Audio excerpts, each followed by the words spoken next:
Hi hello నమస్తే welcome to మనం. కర్నూలు నగర ప్రజల జీవనాడి రాయలసీమ ముఖ చిత్రమైన హంద్రీ నది ఇప్పుడు అక్రమార్కుల కొరల్లో చిక్కి విలవిలలాడుతోంది. కర్నూలు పరిధిలో దాదాపు 5.40 కిలోమీటర్ల పొడవున సాగుతూ తుంగభద్రలో కలిసే ఈ నది గాజులు తిన్నే హంద్రీ నీవ ప్రాజెక్టుల ద్వారా జిల్లాలో దాదాపు 40,000 ఎకరాలకు పైగా సాగునీటిని, లక్షలాది మంది త్రాగునీటిని అందిస్తోంది. అయితే గత కొంతకాలంగా ఇరువైపులా ఉన్న 50 మీటర్ల బఫర్ జోన్ నిబంధనలను యథేచ్ఛగా ఉల్లంఘిస్తూ రాజకీయ నాయకుల బడా రియల్టర్ల అండతో నదీ గర్భాన్ని సైతం కబ్జా చేయడమే కాకుండా ఇటీవల రెవెన్యూ ఇరిగేషన్ శాఖల సంయుక్త సర్వేలో నది గట్టున 164, ఎడమగట్టున 174 చొప్పున మొత్తం 338 అక్రమ నిర్మాణాలు వెలిసినట్లు అధికారికంగా తేలింది.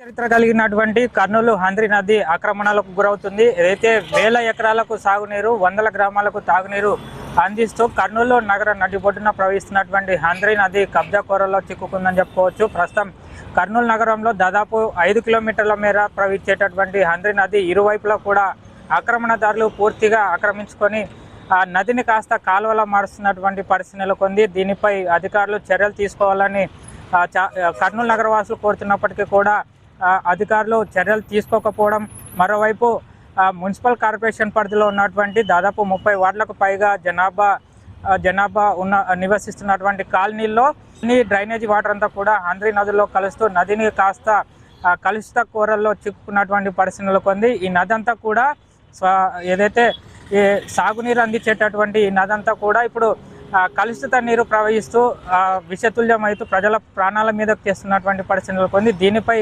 మున్సిపల్ కార్పొరేషన్ అధికారులు, ఇటు ఇరిగేషన్ శాఖ అధికారులు, రెవెన్యూ శాఖ అధికారులు దృష్టి సారించి ఏదైతే నది ఇరువైపులా ఉన్నటువంటి అక్రమ కట్టడాలను కూల్చివేయాలని కోరుతున్నారు. మరోవైపు ఏదైతే హైదరాబాద్లో హైడ్రా వచ్చి ఈ వాగులు, వంకలు, నదులను ఏ రకంగా అయితే పరిరక్షిస్తున్నారో ఆ రకంగానే కర్నూలులో కూడా హైడ్రా వంటిది ఏర్పాటు చేసి హంద్రీని పరిరక్షించాలని చెప్పి కూడా మేధావులు కోరుతున్నటువంటి పరిస్థితులు కొంది. ప్రస్తుతం కర్నూలు నగరంలో ప్రవహిస్తున్నటువంటి నగర నడిబొడ్లు ప్రవహిస్తున్నటువంటి హంద్రీ నది ఆక్రమణకు గురైంది. దాదాపు 300లకు పైగా ఆక్రమణదారులు ఇల్లీగల్ కన్స్ట్రక్షన్ చేసినట్లుగా గుర్తించినప్పటికీ వాటిపై చర్యలు మాత్రం శూన్యమవుతున్నాయి. దీనిపై మేధావులు ఏమంటున్నారో వారి మాటల్లో అడిగి తెలుసుకునే ప్రయత్నం చేద్దాం.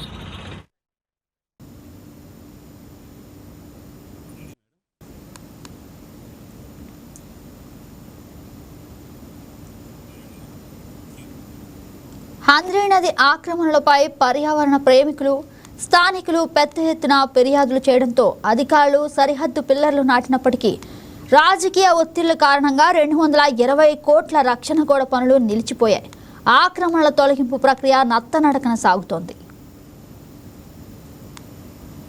1984లో బస్టాండ్, ఇప్పుడు మనం చూస్తున్న బస్టాండ్ ఏరియా కల్లూరు ఏరియాలోకి వచ్చిన తర్వాత ఈ రెండో తూములో నుంచి కూడా రోడ్డును వేయడం జరిగింది. అంతవరకు ఈ 2 తూములు కూడా నది పరివాహక ప్రాంతాలే, నీరు ప్రవహించిన ప్రాంతాలే. నీరు దాదాపు ఈ 2 తూముల వరకు కూడా వచ్చేది. చాలామంది ఆ ప్రాంతాల్లో నివసించిన వాళ్లకు ఈ విషయం పూర్తిగా తెలుసు. నిరంతర క్షామ పీడిత ప్రాంతం, కరువు కాటకాలకి నిలయం ఇది. సో వాతావరణంలో మార్పుల వల్ల కూడా ఏమైంది, నది అనేది ఎండిపోయి అది నివాసయోగ్యమైన ప్రాంతంగా చేసుకోవడానికి అవకాశం ఉన్నదిగా ప్రజలకు కనిపించింది. దానికి తోడు 84లో అక్కడికి బస్టాండ్ రావడం అనేది కూడా అదొక అడ్వాంటేజ్ అయిపోయింది. 84లో బస్టాండ్ రావడం, అక్కడ వాణిజ్య వ్యవహారాలు పెరగడము, ఆ వాణిజ్య వ్యవహారాలు పెరగడంతో ఆ చుట్టుపక్కల ఉన్న నది ఏరియా నిదానంగా కబ్జాకు గురి అవడాన్ని మనం చూస్తాం. ఇది 1987 వరకు మనం అక్కడ జరుగుతున్న మార్పులు అంటే చాలా వరకు నదీ ప్రాంతానికి ముందు కొంత ప్రాంతాన్ని కమర్షియల్గా చేసుకోవడం, మెల్లమెల్లగా నదిని పూడ్చేసి కొన్ని ఎకరాల వరకు నదిలోకి వెళ్ళిపోవడం మనం ఎక్కడి నుంచి చూస్తామంటే ఆనంద్ టాకీస్ ఏరియా నుంచి కల్లూరు వెళ్ళే వరకు అదంతా చూస్తాం. ఇప్పుడు కళ్ళ ముందు కనపడుతుంది. ఇది మనకు పాత మ్యాప్లలో ఉంది, నది ఎంత వెడల్పు ఉందనేది ఉపగ్రహ చిత్రాల్లో ఉంది. నది ఈరోజు ఆక్రమించుకున్న నది ఎంత అనేది మనం ఈజీగా ప్రూవ్ చేయగలం. నది ఎంత ఉంది అనేది ప్రూవ్ చేయడానికి మనకు సొఫిస్టికేటెడ్ టెక్నాలజీ ఉంది. ది గవర్నమెంట్ ఆ ప్రాంతాన్ని కార్పొరేషన్లో కలపకపోవడము, అది పంచాయతీలోనే ఉండడము, పంచాయతీ వాళ్ళ లిబరల్ వాళ్ళు ఆ రకమైన కట్టుదిట్టమైన ఇవి చేయకపోవడం వల్ల ఆ ప్రాంతం అంతా మెల్లగా ఈ 1994లో ఇది వెళ్ళడం మనం చూస్తాం. హంద్రి అనేది ఎక్కడైతే వెడల్పుగా ఉందో ఆ వెడల్పు తగ్గితే, లోతు తగ్గితే, వరద వచ్చినప్పుడు ఆ ప్రవాహం అంతా ఎక్కడికి వెళ్ళేసి స్టాక్ అవుతుంది? పాత బస్తీ ఒక రిజర్వాయర్ అవుతుంది. అది మనం 2009లో చూసాం. పాత బస్తీ ఒక రిజర్వాయర్గా మారిపోయింది. ఉస్మానియా కాలేజ్లోనే 15 అడుగుల నీళ్లు నిలిచాయి. ఉస్మానియా కాలేజ్లో పూర్తిగా లైబ్రరీ మునిగిపోయింది, ల్యాబ్లు కూడా మునిగిపోయినాయి. పై అంతస్తు వరకు నీళ్ళు వచ్చినాయంటే మనం ఆ నది ఆక్రమణ గురైతే జరిగే ప్రమాదాన్ని, ఈ వెడల్పు టౌన్లో ఇప్పుడు ఎక్కడ లేదు. ఇది పూర్తిగా కర్నూలులో ప్రవహిస్తున్న ప్రాంతాన్ని చూపిస్తుంది. ఇంత వెడల్పు ఎక్కడా మిగలలేదు.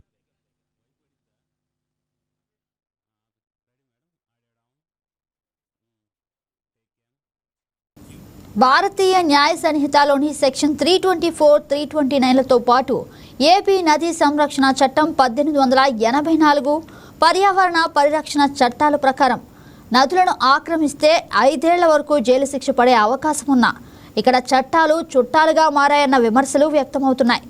హంద్రీ నది ఆక్రమణల వెనుక బడా శక్తులు ఉన్నాయని, అధికారులపై రాజకీయ ఒత్తిళ్లు ఉన్నాయనే ఆరోపణలు ఉన్నాయి. నిరంతరం ప్రవహించే నది కాదు, నిరంతరం నీళ్లుండే నది కాదు.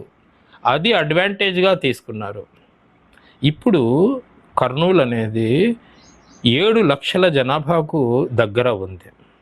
ఈ 7 లక్షల జనాభాని అకామిడేట్ చేయడానికి స్థలం అనేది చాలా విలువైంది. ఇక్కడ ఆ స్థలం విలువైంది కాబట్టి మొదట్లో ఎవరు వచ్చేటోళ్ళు? హంద్రీ చుట్టుపక్కల బీద వాళ్ళు వచ్చి ఇండ్లు వేసుకునేవాళ్ళు. 2009 తర్వాత పరిస్థితి ఏమైంది?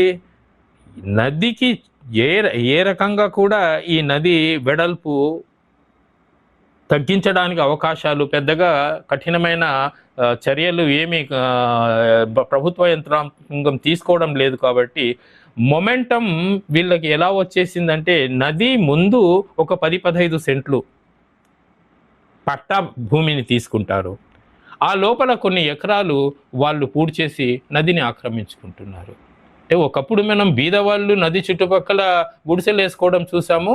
ఇప్పుడు యథేచ్ఛగా educational institutions, industries, commercial complexes కోట్ల రూపాయలు వెచ్చించేసి భూమిని చేసేసి ఆ ప్రభుత్వ యంత్రాంగం వాళ్లకు సహాయం చేసే వాళ్ళతో దాన్ని రెగ్యులరైజ్ చేసుకుంటున్నారు.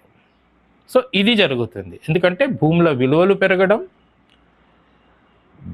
పట్టణ ప్రాంతాల్లో భూమి వాళ్ళకు అవసరం ఉండడం.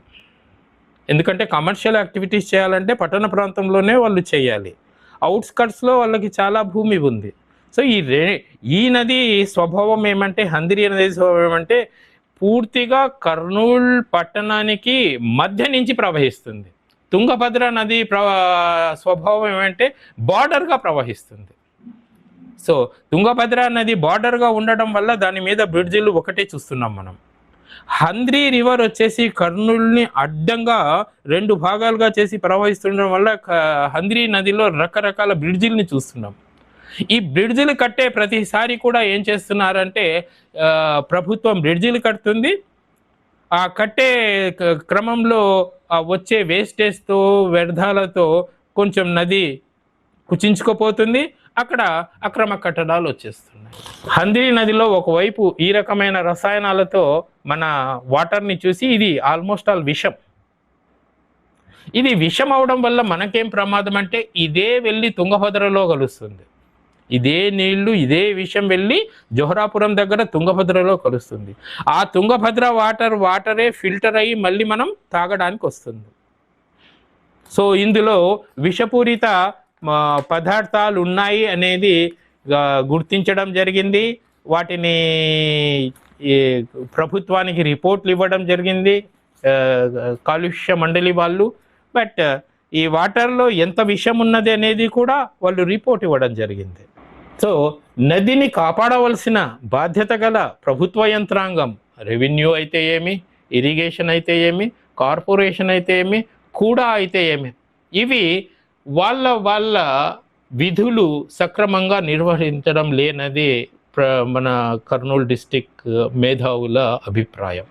దురాక్రమణలకు గురైనప్పుడు నేను ఇందాక చెప్పిన డిజిటల్ మ్యాపింగ్ ఉపయోగించి ఆ అక్రమ నిర్మాణాలను తొలగించడం జరిగింది. అదే కర్నూలులో కూడా చేసి హంద్రీ నదిని, తుంగభద్ర నదిని, ఎందుకంటే తుంగభద్ర నది బార్డర్లో ఉంది, దానికి ఆక్రమణలు అనేవి కొంచెం తక్కువ.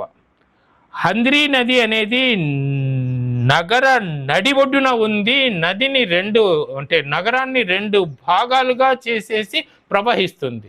నది కుచించుకుపోవడం, వరదలు వచ్చినప్పుడు లోతట్టు ప్రాంతాలలో తీవ్రమైన నష్టం జరగడం. ఇంతేకాదు పర్యావరణకు సంబంధించిన నష్టాలు చాలా ఉంటాయి. లాస్ట్ టైం 2009లో వచ్చినప్పుడు 11.6 చదరపు కిలోమీటర్ల నగర భూభాగం మునిగిపోయింది, అంటే 30%. ఇప్పుడున్న మానవుని స్వార్థాన్ని మనం పరిశీలిస్తున్నట్లయితే ఈ వాగులు ఎన్నో పూర్తిగా మనం కళ్ళతో చూడలేని పరిస్థితికి ఒక చిన్న కాలువలుగా మారినాయి చూడండి. ఆ రకంగా ఒక కాలువ మాదిరి హంద్రీని మార్చినట్లయితే మళ్ళీ ఒక 10 సంవత్సరాలకో 20 సంవత్సరాలకో అది ఉగ్ర రూపంలో వరదలు వచ్చినప్పుడు మాత్రం కర్నూలు నగరం చాలా తీవ్రంగా దెబ్బతినడానికి అవకాశం ఉంది. కర్నూలు నగరంలో ప్రవహిస్తున్నటువంటి హంద్రీ నది, దాని పరివాహక ప్రాంతాలు ఈరోజు నగరంలో ఉన్నటువంటి ప్రజలకి డస్ట్బిన్లుగా ఉపయోగిస్తూ ఉన్నారు. ఒక పక్క మున్సిపల్ అధికారులు కాలువల్లో చెత్త వేయొద్దని చెప్పేసి ప్రచారం చేస్తున్నప్పటికీ హంద్రీ పరివాహక ప్రాంతంలో చాలామంది డంప్ చేస్తూ దాన్ని కలుషితానికి పాల్పడుతూ ఉన్నారు. అదేవిధంగా కొంతమంది రాజకీయ నాయకుల అండదండలతో హంద్రీ పరివాహక ప్రాంతాన్ని వెంచర్లు వేసి చిన్న బంకులు వేసుకొని వ్యాపారాలు కొనసాగిస్తూ ఉన్నారు. వాటిని కాపాడాల్సినటువంటి అధికారులు లేదంటే ప్రజాప్రతినిధులు వాటిని ఏమాత్రం కాపాడుకోకుండా దాన్ని ఆక్రమించుకొని బంకులు వేసుకొని వ్యాపారం చేయడం వల్ల కొన్ని అసాంఘిక కార్యకలాపాలు తగ్గాయని చెప్పేసి మాటలు చెప్పడం అనేది హాస్యాస్పదంగా ఉంది. అంటే వరదలు వచ్చినప్పుడు వరద నీరు ఏ విధంగా వెళ్తుంది, లేకపోతే ఆక్రమించడం వల్ల వరదలు వచ్చినప్పుడు కర్నూలు నగరం మునిపినటువంటి సందర్భాలు కూడా ఉన్నాయి. కాబట్టి హంద్రీ నదిని అన్యాక్రాంతకు గురి కాకుండా, అదేవిధంగా వ్యర్థాలు దాంట్లో విసర్జించకుండా చర్యలు తీసుకోవడానికి కోసం కర్నూలు మున్సిపల్ అధికారులు అయితేనేమి, ప్రజాప్రతినిధులు అయితేనేమి చర్యలు తీసుకోవాలని చెప్పేసి అన్యాక్రాంతానికి గురైనటువంటి హంద్రీ పరివాహక ప్రాంతాన్ని వెంటనే ఆ ఆక్రమణలను తొలగించి నది పరివాహానికి ఉండే విధంగా చర్యలు తీసుకోవాలని చెప్పేసి కర్నూలు నగర ప్రజలుగా మేము భావిస్తూ ఉన్నాం.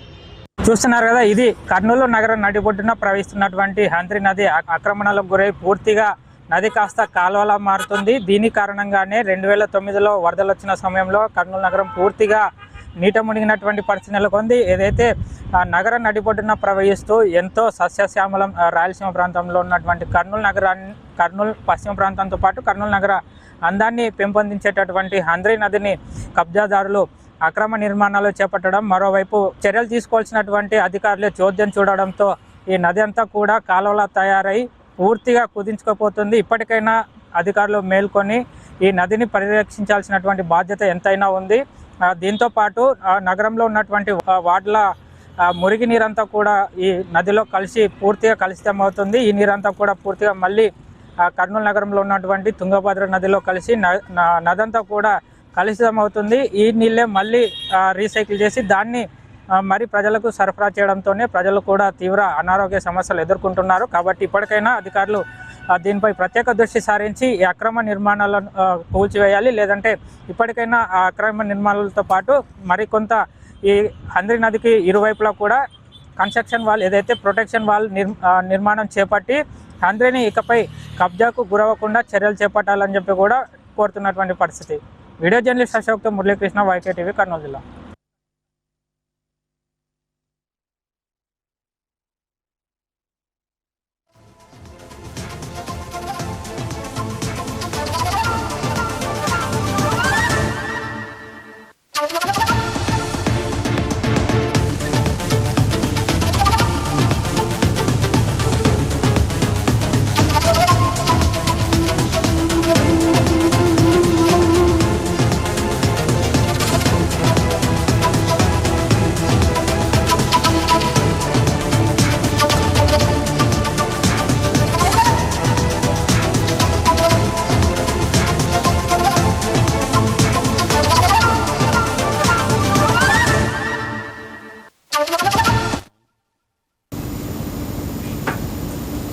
As of now, ఇది ఇవాల్టి మనం రేపటి మనంలో మళ్ళీ కలుద్దాం.